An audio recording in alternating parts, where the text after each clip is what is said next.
So now that Footbin, Foothead, and all of our databases have the cards for FIFA 20 on them, it's time to start building some squads. And in today's video, we're going to talk about the best investment starter squad for FIFA 20, a squad that will both be playable in game and make you some good coins over those first few weeks of FIFA. So let's get right into it. So this is a squad that I built, and I also have a post on this on the website. So if you go to the website, you'll scroll down and see the best investment starter squad that I posted. And in this squad, it's no surprise that we feature a lot of different one-to-watch cards. So the likes of Perisic, Haller, Pepe, Bale, Rodri, Schultz, Hernandez, and Wan-Bissaka all have a chance at making the one-to-watch squad on September 27th. The only players that in that squad that don't have a chance are Tolisso, Zuma, and Ruffier. So those 8 players have a good chance of being in that one-to-watch squad, meaning that they'll go out of packs on September 27th until October 7th. And as we've seen in the past, when these players go out of packs, when one-to-watch cards go out of packs, they rise drastically. If we look at last year's changes, we had some great returns on investment for a lot of these players. The average increase was 88% over those 10 days, and you had a median increase of 66%. So we can expect similar things for these players that get featured in one-to-watch this year. So now let's go into some more specifics about why each of these players are both usable in game and for their investment potential. So starting off with the attack, let's look at Ivan Perisic. So after 4 seasons with Inter Milan, Ivan Perisic is now moving to Bayern Munich. And the biggest attractions for Perisic, of course, the fact that he's going out of packs potentially for one to watch, and the fact that he has 4-star skills and a 5-star weak foot, both of which will be very attractive to early starter squads. And next up, let's go back and look at our striker, Sebastien Haller. Now, Sebastien Haller doesn't have the best stats in the world, but why do I include him in the starter squad? Because he is one of those 8 confirmed one-to-watch cards for FIFA 20. And we know that he'll be out of packs from September 27th to October 7th, so he's a safe bet to think that he will go up over those 10 days. And rounding out our attack, on the right wing, we feature Nicolas Pepe. Now, Nicolas Pepe, just like Sebastien Haller, is one of those confirmed one-to-watch for FIFA 20. So we know he'll be going out of packs. In addition, he has 91 pace and an 81 shot, something that's very desirable for one of your wingers on the edge. So you can expect him to be incorporated into lots of early starter squads and likely rise as a result of that. Now, moving into the midfield, on our left side, we have Corentin Tolisso from Bayern Munich. Now, again, he cannot be featured in this year's one-to-watch, but he is good for chemistry purposes on that left side. And due to his stats all being 70+, I can really see him rising over those first couple weeks of FIFA as people put him into their squads. So, a solid pick for our left-hand side of the midfield.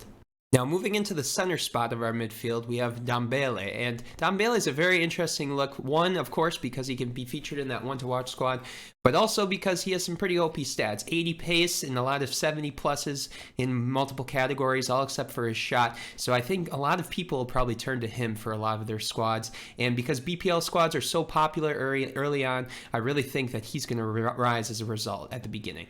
And filling out our right spot in the midfield is Rodri for Manchester City.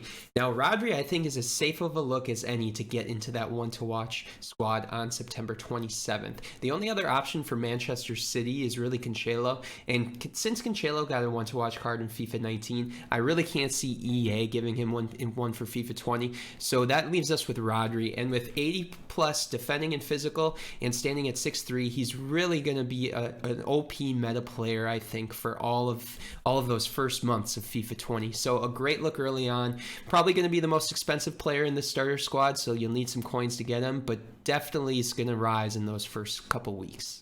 Now, moving on to the defense, we have at our left back, Nico Schultz. And unfortunately, Nico Schultz is a left wing back as opposed to a left back. Typically, wing backs don't rise as much when going on packs as just your standard left backs or right backs. But still, a great look. He has 90 pace. He has a chance of going out of packs for those 10 days. And he's a Dortmund player, so easily linkable with a lot of those quality Dortmund players. A lot of nice transfers to Dortmund too this year. So he'll be heavily invested in, I think, early on. But even so, will probably rise over those 10 days is a good look. Definitely, if he gets into that one to watch squad, will rise nicely over those first weeks of FIFA. Now, moving to the right to our left center back position, we have Lucas Hernandez, and I included Perisic already for this one to watch squad, and I think Lucas Hernandez also has a very good chance from Bayern to also make it. I was really excited going into this FIFA for Lucas Hernandez. I thought he was going to be a Nicolas Sula type for FIFA 19, somebody that's very volatile, goes up and down, consistency, high standard deviation, but Hernandez is going to be substantially more expensive than Nicolas Sula was in FIFA 19. The reason for that, he has 81 pace. Now, that's a nice looking center back, especially for early squads. 81 pace, 83 defending, and 82 physical. So he will be an expensive player, probably the second most expensive player in this squad after Rodri. But regardless, is a great look if you can get your hands on him early on, and he will do wonders in defense for your team. Now, filling out our right center back spot, we have Kurt Zouma.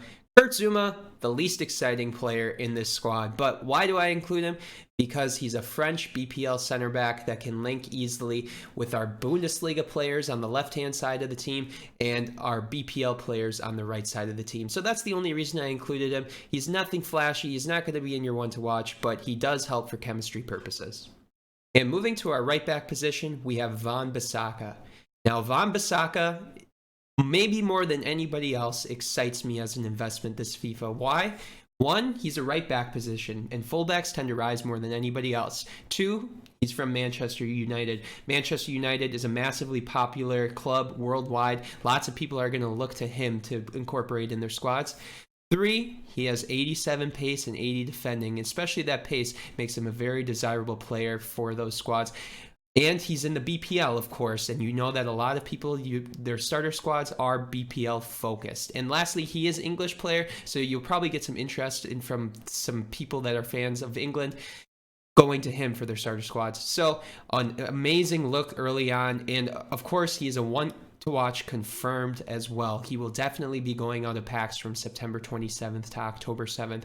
An amazing look. Hopefully he won't be too inflated early on, but regardless, I think he's going to be an awesome investment.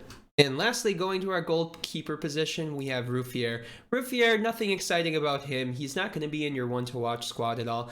But what is intriguing, one investment potential he has, is that he's an 84 player that will likely be cheap early on. Last year, he was one of the cheapest 84s consistently throughout the year. He'll probably be one of the cheapest 84s consistently this year as well. And if an SBC pops up that does require something like him, maybe something with French players or just high rateds in general, you could see him rise for that.